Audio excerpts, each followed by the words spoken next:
Eu não sei fazer entrevistas, mas pronto. Eu também não sei. Vamos fazer os dois, o melhor que conseguirmos. Não interessa, É o que vai for. sair como sair. Yeah. E é o primeiro. Epá, e até é interessante, a gente vai ver a evolução daqui a não sei quanto tempo. Exatamente, sim. A gente vai olhar e vai dizer, epá, lembras-te quando a gente fazia desta forma e agora temos uma super produção. Ou mais simples e funciona na mesma, ou whatever. Pode-se mudar muito esses conceitos. Epá, e não tem problema nenhum. Vamos andando. Fazemos uma introdução ou começo já com as perguntas? Vamos fazer uma introdução. Podes explicar o que é que eu disse. Estavas à espera que ela dissesse assim, não, arranca logo com as perguntas. Arranca logo com as perguntas, era melhor. Ok.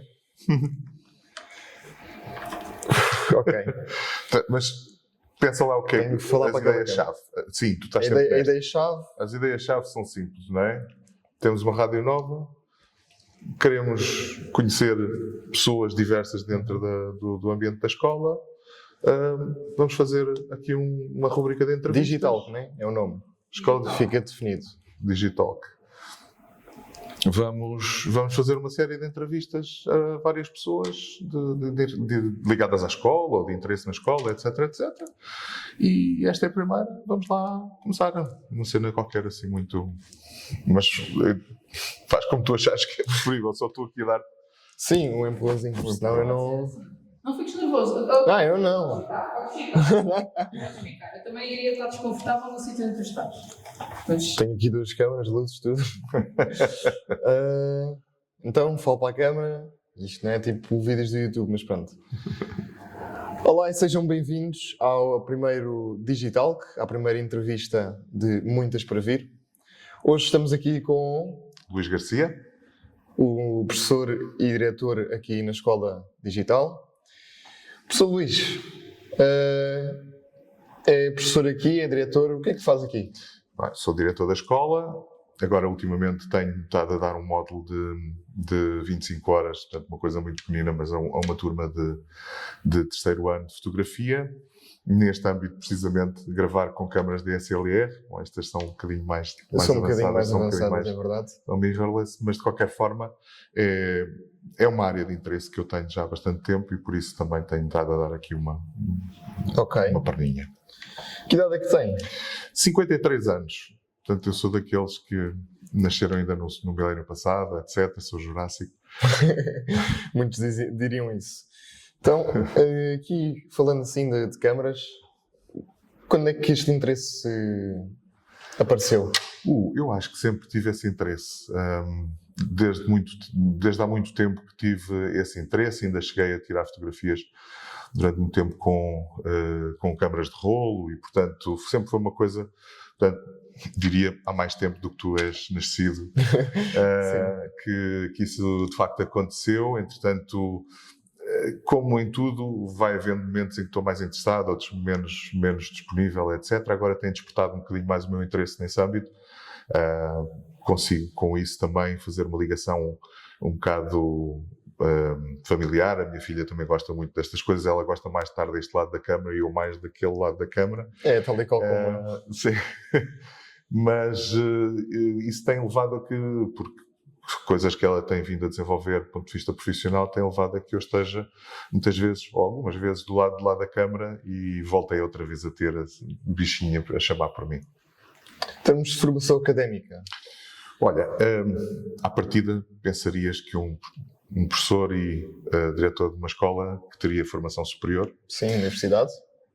Tenho frequência universitária, não tenho nenhum curso terminado, andei em 3 cursos diferentes. Ok.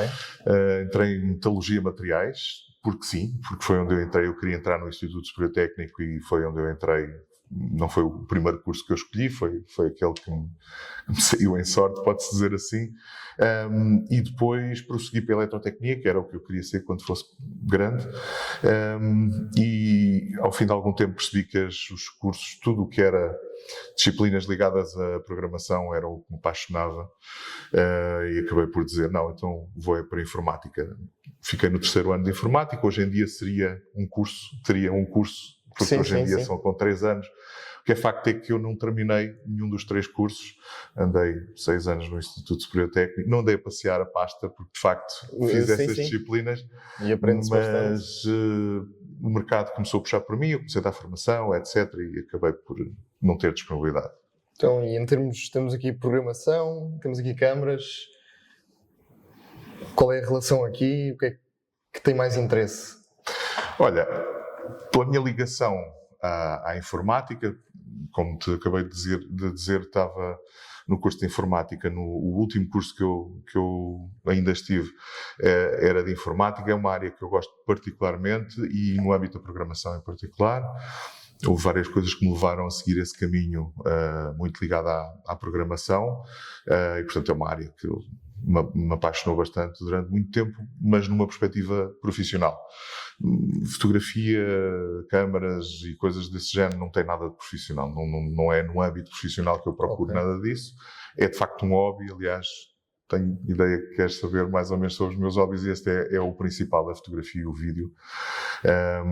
E pronto, e não conto ganhar dinheiro a fazer isso, não é essa a minha perspectiva, é mesmo uma paixão do dia-a-dia. Do fim de semana e da interação, sobretudo com a minha filha, que também é uma área que lhe interessa. Então, em termos de outros hobbies, falou que o principal era a fotografia. Quais são os outros? Gosto muito de ver televisão, vídeos, séries, filmes, o que seja. E estou muito, muito centrado em aprender coisas no YouTube. O YouTube é uma fonte de informação impressionante.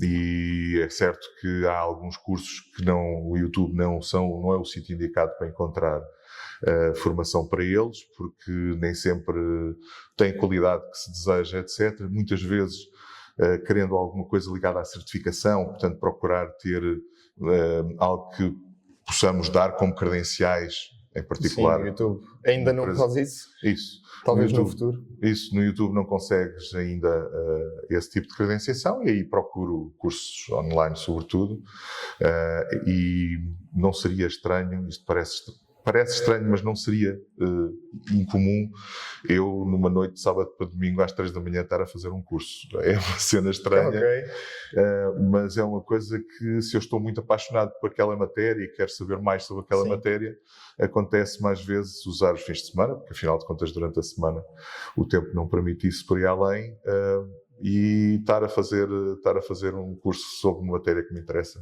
naquele momento é uma coisa que eu faço muito. Em termos de aqui mais profissional, porquê que escolheu estar aqui na Escola Digital? O que é que te trouxe até aqui? Não sei se fui eu que escolhi, mas foi um bocadinho eu que escolhi. Na realidade, eu estou há 26 anos no grupo, já passei por muitas coisas que desenvolvi na organização. Comecei por entrar na área da formação. Na área da formação fui formador, fui gestor da formação, etc. E depois acabei por estar aí com uma responsabilidade também no âmbito dos sistemas de informação do grupo. Depois no âmbito da consulting e a determinada altura havia necessidades aqui de trabalhar aqui determinados aspectos na Escola Digital.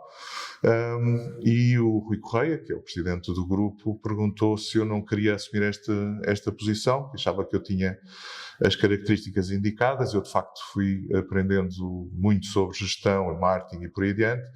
E, portanto, nesses âmbitos eu estava capacitado e depois fui ver quais eram os cursos que a Digital tinha no momento.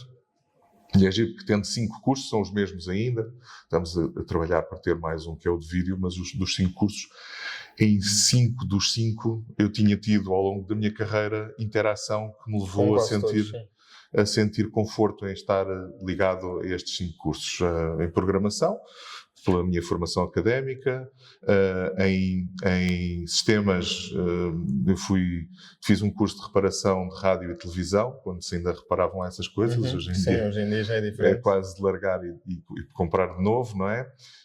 Mas fiz um curso disso e ainda existi por uns meses no verão, e portanto TGPSI também acabava por ter alguma relação. Multimédia, eu geri uma equipa que desenvolvia sites aqui dentro do grupo. Desenvolvemos o site da Moda Lisboa como, digamos, mais icónico dos sites que nós desenvolvemos. E, portanto, a multimédia acabava por ser também, até porque tem uma parte de programação, acabava por ser uma área que eu também estava interessado. Fui consultor de alguns gabinetes de arquitetura, Gonçalo Birne, Aires Mateus, fui consultor de CAD há uns anos jeitosos atrás. Se calhar não, há mais do que tu tens de vida. Sim, é possível. Foi ainda nos anos 90, portanto, sim do século passado. E, portanto, pode-se dizer que e a fotografia, não é preciso repetir, não é? De facto, Sim, tenho estado é uma paixão. interessado sempre nos últimos tempos mais. E, portanto, os 5 cursos, de alguma forma, eu senti alguma afinidade. E pronto, eu decidi aceitar este desafio, que achei que era muito interessante. Vejo muita coisa que já fizemos, mas muitas ainda que faltam fazer. Este espaço faz parte das coisas que fizemos, mas há muitas coisas ainda por fazer, e quando isso assim ainda tenho uns anos para continuar a investir neste âmbito. Então, neste momento é diretor, professor, dá um módulo de 25 horas a uma turma de fotografia. Yes. Então, e em termos de cargo de diretor, ninguém sabe, ninguém o conhece, pergunta-se por aí quem é o professor Luís Garcia e ninguém sabe responder. Não sei porquê, não ando escondido, mas pronto, é normal. Repara, a minha responsabilidade no âmbito da direção, e tendo em conta que a direção tem mais outros elementos, tem a Paula, tem o Fernando, também neste âmbito, e numa coisa que chamamos de Comissão Executiva, ainda juntamos a Rosa, que acabamos por em conjunto trabalhar para encontrar as melhores decisões para a organização. Acabo por estar muitas vezes nos bastidores, a tratar de questões ligadas a orçamentos, as plantas deste espaço, ou as negociações com fornecedores e outras coisas. Portanto, acaba por haver muita coisa que eu faço um bocadinho nos bastidores, e a Paula e o Fernando têm uma visibilidade maior porque interagem diariamente com os alunos. Não faço tensões em nenhum momento de me esconder, mas acho que o espaço mais dedicado à interação com os alunos cabe-lhes muito mais a eles, em todas as situações que eu puder e que venha a ser convidado para participar, como esta iniciativa. Sim. Estou sempre disponível e respondendo às pessoas, questões que me possam colocar, até no meio da escada, se for caso disso. Então, disse que gostava de programação, que teve na universidade, de programação. Então, e porquê não dar um módulo ou 2, ou se calhar até mais, de programação às turmas de TGPSI? Olha, quando eu entendi que devia dar formação aqui, porque em todos os postos de trabalho que eu tive até hoje, sempre gostei de meter a mão na massa, experimentar um bocado, sentir as dificuldades e as sensibilidades. No fundo, tentar assegurar que percebo as dificuldades e as preocupações que existem na organização e em cada um dos vários postos. Portanto, isso sempre foi uma norma que eu tinha. Por outro lado, a programação já não vejo com a mesma paixão que já vi no passado, mas sinto que é muito absorvente. Sempre que eu pego em programação, lá chego tarde a casa, porque entretanto estava só a acabar, aquela coisa de só falta um bocadinho, e depois quando se vê passaram só 2 horas. Pronto, e portanto não é uma coisa que eu sinta que tenha hoje, pelas circunstâncias da minha vida, a disponibilidade para me dedicar da mesma maneira. Por outro lado, e ao contrário, esta área do vídeo, da fotografia, são coisas que eu gosto de fazer, mas que consigo parar, consigo dizer ok, retomamos a seguir, ou o que seja. A minha mulher é capaz de dizer que não é verdade isto que eu estou a dizer, mas não interessa, mas eu acho que consigo com mais facilidade fazer essa distinção do momento certo para as coisas. E pronto, e por isso não pretendo dar muito mais horas por ano, não quero dar muitas horas, porque há coisas que são da minha responsabilidade assegurar, e havendo quem possa fazer estes módulos, eu não sinto necessidade de o estar a fazer. Eu sinto necessidade de conhecer, de ter a sensibilidade, de perceber quais são as dificuldades, sinto a necessidade de estar próximo o suficiente, mas não tenho ideias de vir a ser um formador a full time. Ok. Então, disse que era do milénio passado, portanto, umas gerações atrás. 1971, de facto. Que conselhos é que daria a esta nova geração? Eu acho que há uma coisa que me move e que não dou só como conselho a esta geração. Tenho filhos com um bocadinho mais do que as vossas idades, 24 e 21, e não é só para eles, é mesmo o meu mote de vida, a minha forma de pensar, que é ter fome de aprender. E aprender pode ser sobre o que tu quiseres. Há coisas que dizes, epá, isto é interessante, vai e aprende. Mas aprende, aprofunda mesmo aquilo que tu queres saber, porque hoje não tem nada a ver. Mas amanhã, quem sabe? Eu, quando aprendi CAD, eu tinha dado formação em tempos, uns anos antes tinha dado formação, etc. Era preciso um formador de CAD. Na empresa onde eu estava, o formador de CAD estava com dificuldades de agendamento, etc. Então eu fui aprender numa semana para depois, na outra semana, dar a outros alunos a mesma matéria. Foi o pior curso que eu dei na minha vida, já agora, porque é difícil aprender CAD numa semana e na outra semana estar-se outra vez a dar, e sempre achei que isto não iria ter nenhuma interação com aquilo que eu viesse a fazer na minha vida a nível profissional. E o que é facto é que, quer no desenvolvimento do projeto para este espaço, quer na interação com o TDD 3D, quer com todas as matérias que se aprendem, de repente começas a dizer, afinal isto toca naquilo, aquilo encosta naquilo, aprendi isto aqui nesta matéria e posso aproveitar naquela. E, portanto, aquilo que eu apostava e que proponho que toda a gente tenha o cuidado de pensar é que procurem aprender. Terem formas não é problema. Formas de aprender não é um problema. Hoje em dia não há falta disso, principalmente lá está o YouTube. Isso. Mas não se esgota aí. E por pouco dinheiro consegues comprar cursos, por 10 ou por 15 euros, consegues comprar cursos muito profundos sobre matérias muitíssimo diversas e, portanto, aprender independentemente de achar que vai alinhar-se com aquilo que é a tua carreira de futuro. Sim. Porque mais tarde ou mais cedo há uma coisa que cruza com outra, sei lá.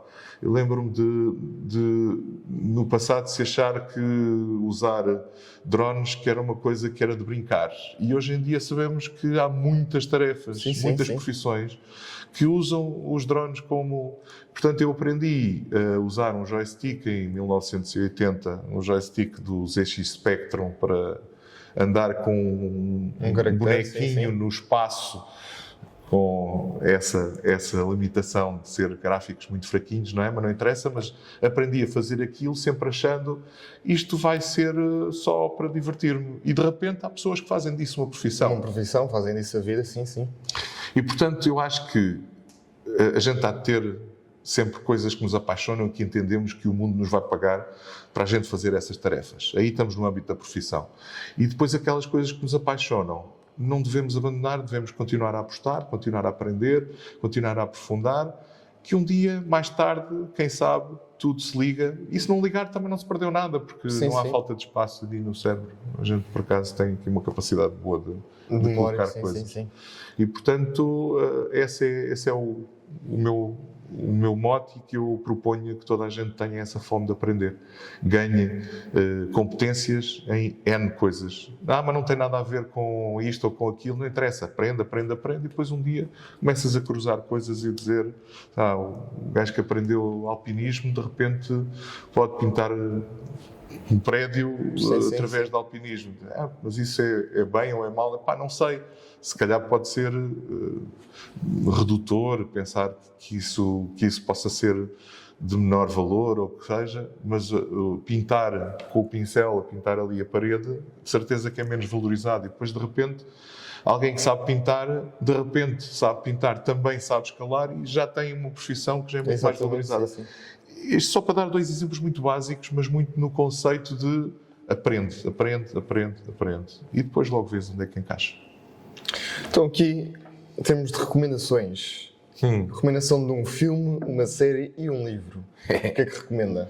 Olha, eu esta pergunta tinha preparado porque, de facto, já tinha dito aqui que não consigo dizer uma coisa de cada dessas.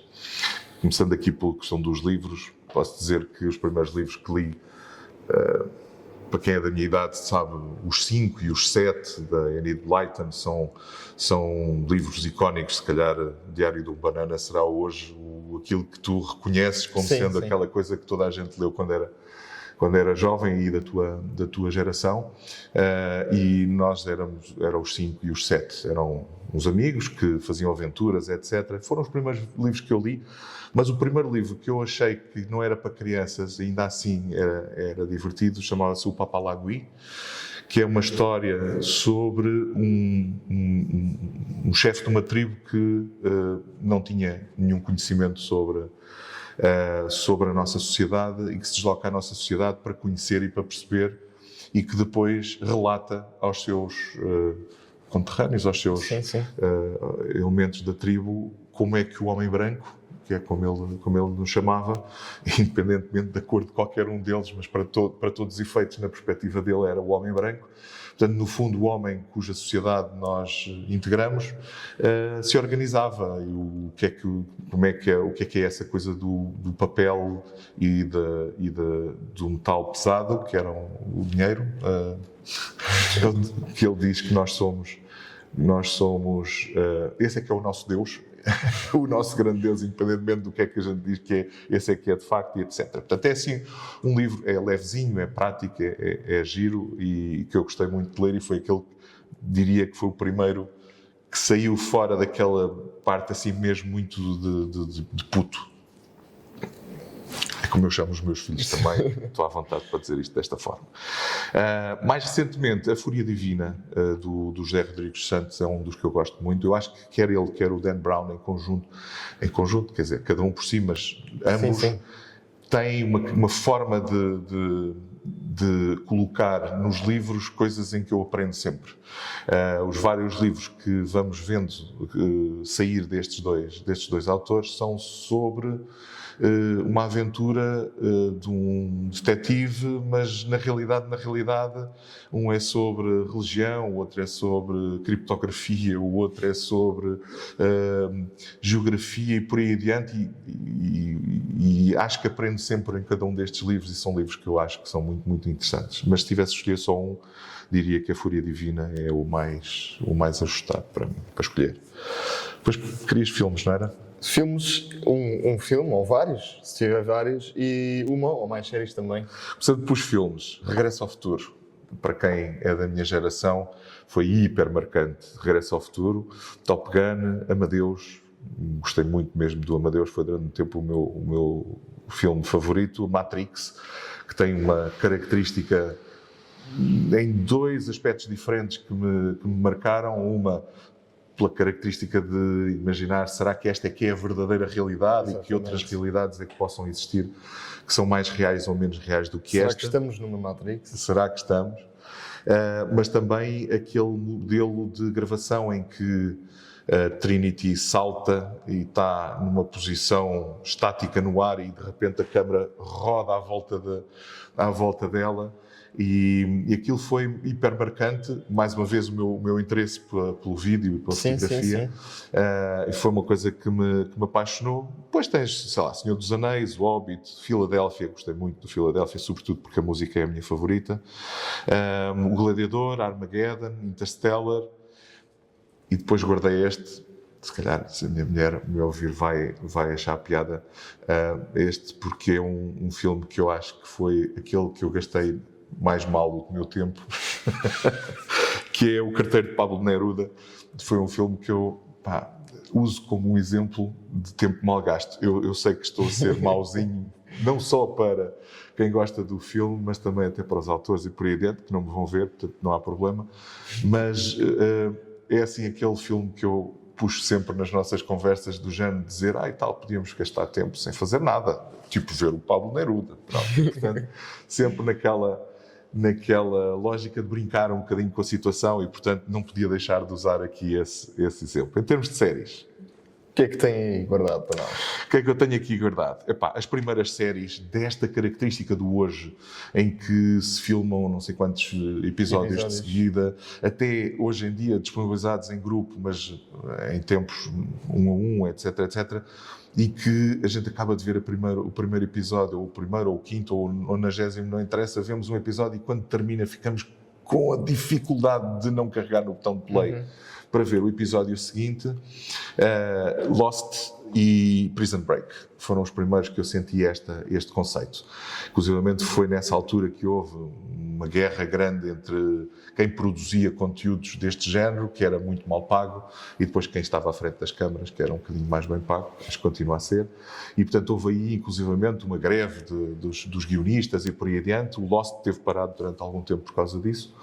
O Prison Break é daqueles que eu diria que é antigo, mas que vale a pena ver hoje.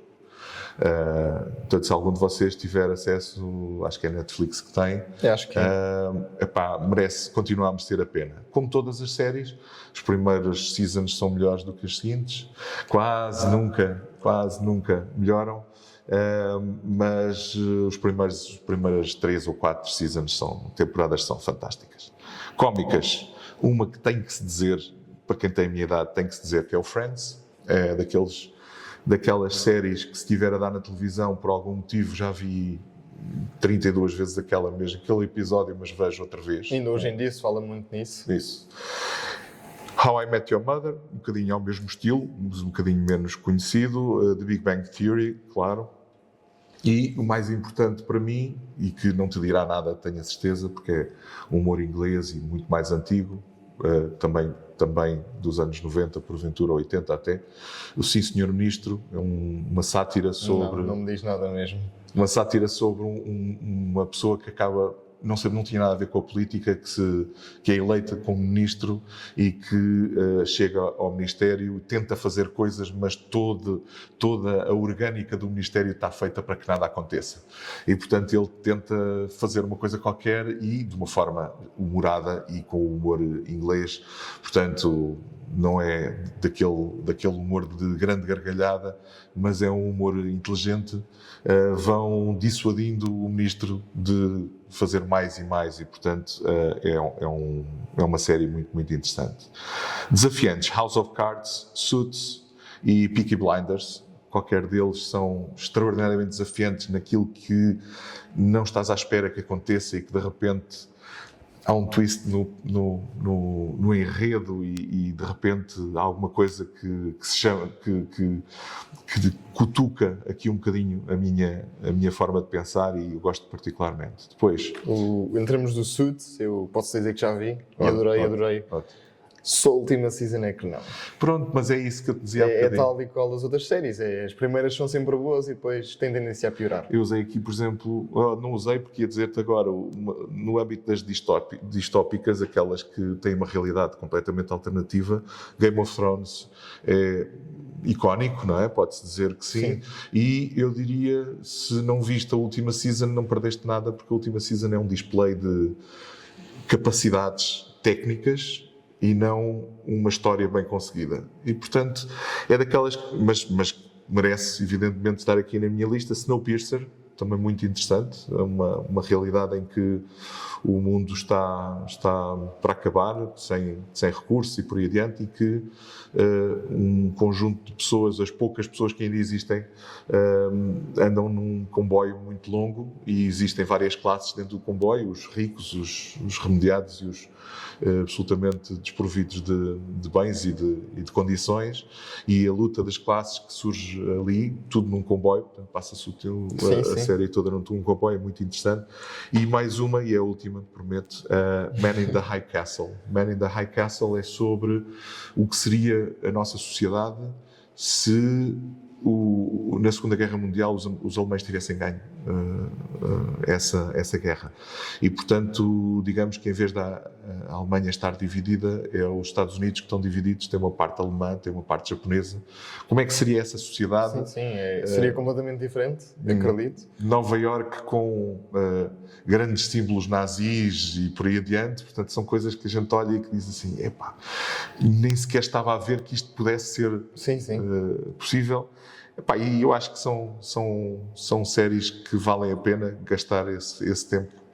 Se tivesse que dizer um filme, uma série e um livro mesmo, para as pessoas lerem... Eu tentei tentei ser aqui um bocadinho, dando depois no fim aquele que eu diria, Fúria Divina, nos livros, do José Rodrigues dos Santos.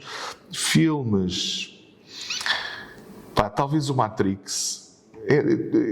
Tenho aqui algumas dificuldades, é onde eu sinto mais dificuldade. Em termos de séries, acho talvez Friends, daqueles que, como revisito regularmente ainda hoje, se quero estar a descontrair é isso, e ver uma série qualquer divertida, é uma série que eu acabo por ter vontade de ver e, portanto, diria, pode ser esse. Ok. Se o convidasse a dar uma palestra no TED Talk, qual seria o tema principal insight que partilharia? Olha, eu fiz aqui há uns anos, foi-me proposto que eu fizesse uma espécie de uma palestra, não era um TED Talk, mas era uma palestra semelhante para alunos das universidades, primeiro no técnico e depois onde é que foi? Numa universidade técnica, não me recordo agora o nome deles, e a mesma matéria, quer dizer, se não fosse só porque vou repetir-me, mas de qualquer forma a mesma matéria coloca-se. E tem a ver com aquilo que eu disse que seria o meu conselho para esta geração. E que tem a ver, chamava-se Mind the Gap, portanto, atenção à folga que existe entre a saída do comboio e a plataforma, não é? Uma coisa que a gente aqui ouve também nos comboios cá, e que em Inglaterra, sobretudo em Londres, aparece muitas vezes a dizer Mind the Gap. Sim. E era uma expressão no sentido de explicar que existe uma diferença entre aquilo que eu faço academicamente e aquilo que eu faço profissionalmente. Todo o percurso académico é a tentativa de procurar preparar-me para um mercado de trabalho, mas quando chego ao mercado de trabalho, o que é facto é que há sempre uma discrepância entre aquilo que eu aprendi e aquilo que eu consigo aplicar. E também aí funcionei muito para explicar que há que pôr as mãos à obra, fazer coisas acontecer antes de chegar ao mercado de trabalho. E o exemplo seria, sei lá, perguntar quais eram os cursos que as pessoas estavam a cursar naqueles momentos e tentar desafiá-los a fazerem coisas. Sei lá, estava lá um que era de programação e eu perguntei quantas apps fizeste para colocar no teu telemóvel. Ele não tinha feito nenhuma, ou um outro tinha feito e por aí adiante, mas porquê é que não fizeste uma app até agora? É por falta de recursos? Porquê é que não fazes uma app? Sim. E eu acho que uma pessoa que está a aprender programação não pode nunca ter feito uma app para meter no mercado das apps. Seja Android, seja iOS, é indiferente. Uns estavam a estudar no âmbito da eletrónica e perguntar, então e o Arduino? O que é que já fizeste com o Arduino? Na altura, ainda não ias ao supermercado comprar um kit que te permitia ligar as luzes, mudar a cor das luzes lá da sala de casa e tudo mais, mesmo a partir de fora de casa, usando o telemóvel, não existia isso. Porquê é que não fazes uma coisa deste género? E eu acho que